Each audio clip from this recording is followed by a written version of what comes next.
ഏതൊക്കെ മൃഗങ്ങളെയാണ് ബലിയറുക്കേണ്ടത്? അൽഹംദുലില്ലാഹി റബ്ബിൽ ആലമീൻ വസല്ലല്ലാഹു അലാ നബിയ്യിന മുഹമ്മദിൻ വഅലാ ആലിഹി വഅസ്ഹാബിഹി അജ്മഈൻ അമ്മാ ബഅദ്.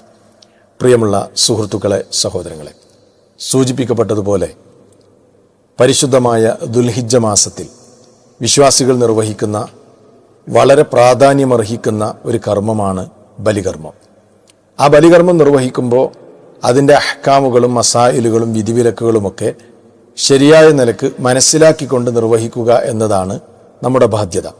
ഇതിലിവിടെ ചോദിക്കപ്പെട്ടിട്ടുള്ളത് ഒന്നാമത്തെ ചോദ്യം, ഏതൊക്കെ മൃഗങ്ങളെയാണ് നമ്മൾ ബലിയറുക്കേണ്ടത് എന്നാണ്. ഇവിടെ മനസ്സിലാക്കേണ്ടത്, വിശുദ്ധ ഖുർആനിൽ അല്ലാഹു സുബ്ഹാനഹു വ തആല ബലികർമ്മവുമായി ബന്ധപ്പെട്ട് പറഞ്ഞത് മിൻ ബഹീമത്തിൽ അൻആം എന്നാണ്. അതായത് കന്നുകാലികൾ. ബഹീമത്തുൽ അൻആം എന്ന് പറഞ്ഞാൽ കന്നുകാലികൾ എന്നാണ് അതുകൊണ്ട് അർത്ഥമാക്കുന്നത്. കന്നുകാലികൾ എന്ന് പറഞ്ഞാൽ ഒട്ടകം, അതുപോലെ തന്നെ മാടുവർഗ്ഗങ്ങൾ, ആട്, ഇതിനാണ് കന്നുകാലികൾ എന്ന് പറയുക.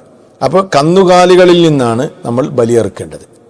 ഇതിൽ ഏറ്റവും ശ്രേഷ്ഠകരമായത് ഒട്ടകത്തെ അറുക്കുക എന്നതാണ്. ഒട്ടകം കഴിഞ്ഞാൽ പിന്നെ മാട് വർഗ്ഗങ്ങളെയാണ് അറുക്കേണ്ടത്. അത് കഴിഞ്ഞാലാണ് ആടിനെ അറുക്കേണ്ടത്. ഈ രൂപത്തിലാണ് ഇസ്ലാം അതിനെ സംബന്ധിച്ച് പഠിപ്പിച്ചിട്ടുള്ളത്. ഇതിൽ ശ്രദ്ധിക്കേണ്ട കാര്യം, മാംസം വർദ്ധിച്ച നല്ല മാംസമുള്ള കാണാൻ ഭംഗിയുള്ള മൃഗങ്ങളെ തിരഞ്ഞെടുക്കലാണ്. അതുമായി ബന്ധപ്പെട്ട് ഇൻഷാ അല്ലാഹ് വഴിയെ നമ്മൾ ചർച്ച ചെയ്യുമെങ്കിൽ പോലും അതാണ് ഏറ്റവും പ്രതിഫലാർഹമായത്.